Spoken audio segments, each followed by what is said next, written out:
Open worlds. So many games depend on them now. They're huge, especially now. Every year, everyone's trying to outdo every other open world in size, and they keep growing. And in some cases, maybe not covering more ground, but becoming more dense. But most of them only get used once, a single time, and then are never ever seen again. Why is that? Wouldn't it be more cost effective to maybe revisit a place a couple times? Or maybe license it out? Hi folks, it's Falcon, and today on Gameranx, we ask the question, why don't companies reuse open worlds?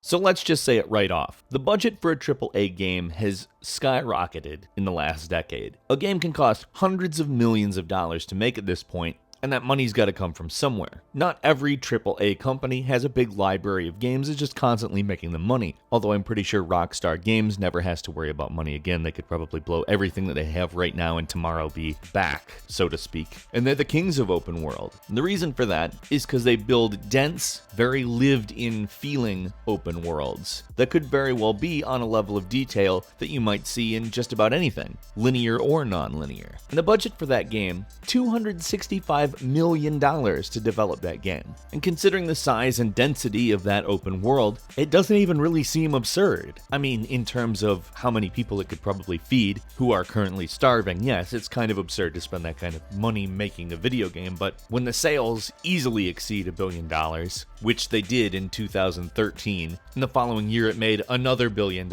I have no idea how much it made after 2014, but I'm sure it's not nothing. And on top of that, Grand Theft Auto Online exists, which acts as a sort of separate game / companion mode to Grand Theft Auto 5. But that's about as close to reusing an open world as we're currently seeing in the gaming industry. So why is that? Wouldn't it make a lot more sense to reuse assets or license them for other companies? It's an interesting question, because knowing how much game development costs and knowing how much of that budget has to go to making an open world, especially one that feels at least vaguely believable in density, including the people in it, the objects in it, vehicles, etc., it's not simple. Especially knowing nowadays that a lot of different genres of game are coming out with open worlds, it seems like it could actually be a good idea to reuse open worlds. But is it? That's the real question. Is it actually a good idea? You might be a bit surprised to learn that it's kinda not. So let's first talk about engine differences. Let's say you make a world that's optimized for the Unreal Engine. There's a lot of detail, a lot of textures, a lot of things that are very specific to how the Unreal Engine works. Because the Unreal Engine has its own texturing tools, and a lot of the times, the maps that actually tell the game where the textures are supposed to go on all of the in-game models are a specific way.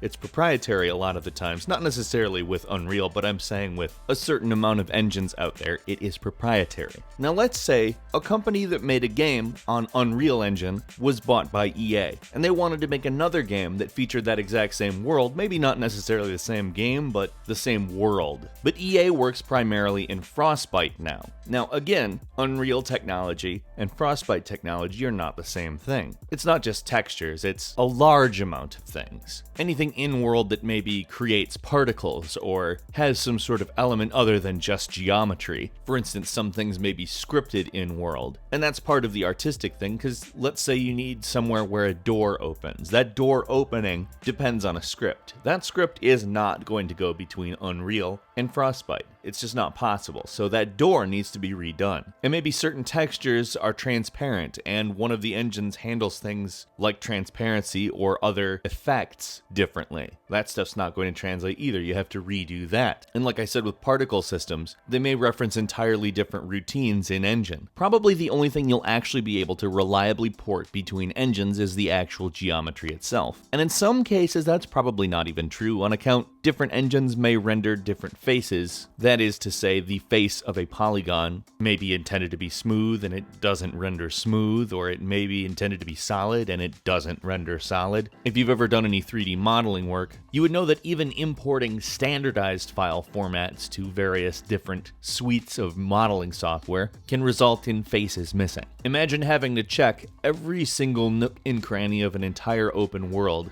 to ensure that every face is there. That's what you'd have to do. If you remember Saints Row 1 and 2, you'd know that they have somewhat of the same open world. This appears to kind of contradict the idea that I'm trying to get across here, which is that it would cost a similar amount of money. Because they did actually do it. They did actually convert an open world for use in a second game. Some of the developers have actually talked about this before. When they made the decision to do it, it was because the company thought that it would save them money. But that turned out not to be the case. While the engine wasn't completely different from the first Saints Row, it did incorporate technology from Red Faction Guerrilla, and that necessitated some changes in the environment. For instance, Red Faction Guerrilla had destructible environments, and although they didn't make it so everything in Saints Row 2 was destructible, they did need to make some of the stuff like that. Otherwise, touting it as having that technology would kind of be ridiculous. Also, the game needed to not feel like the same game a second time. If you bought Mario 1 and then you bought Mario 2 and it just featured the same levels with different enemy placement and maybe a different Mario sprite, you'd probably say to yourself, well that really wasn't worth the money. And that brings us to what happens if a company were to license their open worlds to use in other games. While it would be certainly cool to Spider-Man your way around somewhere, assuming somebody wanted to make a Spider-Man game in Liberty City or something, it would be kind of weird because you knew your way around the city already. It's a different game in your head, it's a different place, it's specific. And it would probably end up feeling more like you were playing a mod as opposed to playing a completely separate game. But Falcon, you always say companies will do anything in the name of profiting more. Why not trim the budget? Well, it doesn't. Saints Row 2's art direction cost ended up being around between 80 and 90% of what it cost to make an entirely original open world in the first Saints Row.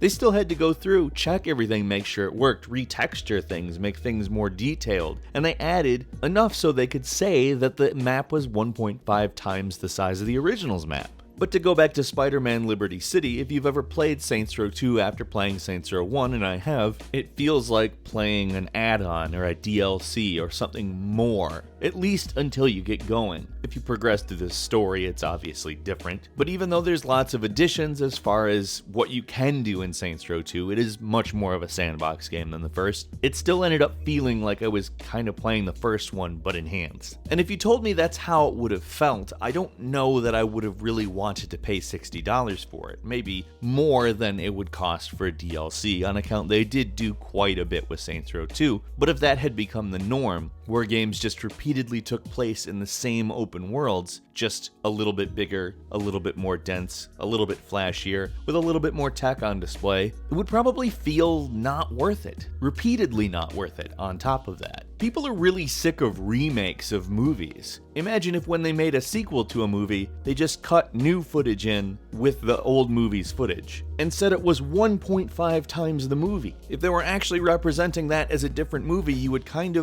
take pause. And I think that that's part of why they don't reuse open worlds. The other part is that it's not actually less expensive. It doesn't actually contribute to the profits in a meaningful way. And on top of that, you risk kind of a, for lack of a better term, burnout on the world. If you know everything about the world, there's no exploration element. And in an open world game, that's part of the fun. That's what this is all about, isn't it? Fun? What's your favorite open world, period? Not necessarily favorite open world game, but the world. Let's meet in the comments, talk about that. If you enjoyed this video, click like, and if you're not subscribed, now is a perfect time to do just that. Thanks so much for watching this video. I'm Falcon. You can follow me on Twitter @FalconTheHero, and we'll see you next time right here on Gameranx.